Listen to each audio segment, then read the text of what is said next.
कहानी का शीर्षक पुराना रेडियो।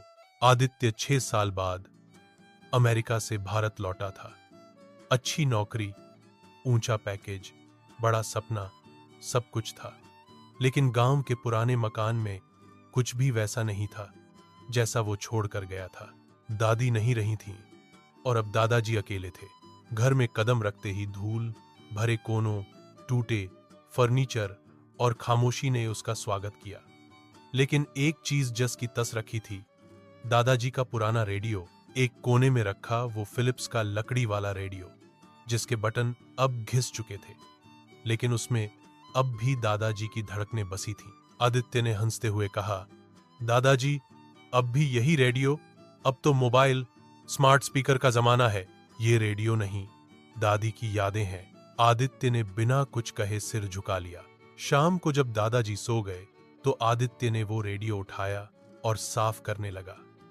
उसकी आंखें एक पुराने कागज पर पड़ी रेडियो की मरम्मत की पर्ची थी जिस पर लिखा था, अगली बार जब पोता आएगा तभी ठीक करवाऊंगा। आदित्य के हाथ रुक गए।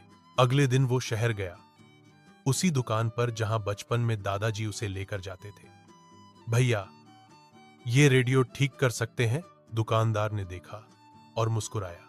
अरे, ये तो शर्मा जी का रेडियो है ना? हर साल पूछते थे कि पोता कब आएगा, आज खुद ले आया। आदित्य बस चुप रहा। रेडियो ठीक हो गया। जब उसने उसे वापस कमरे में रखा और धीरे से चालू किया, पुरानी आवाज आई, आकाशवाणी लखनऊ से। अब आप सुनेंगे पुराने फिल्मी नगमे। दादाजी की आंखों में आंसू आ गए। उन्होंने कहा, शायद मशीनें भी इंतजार करती हैं, बस इंसानों की तरह बोल नहीं पाती।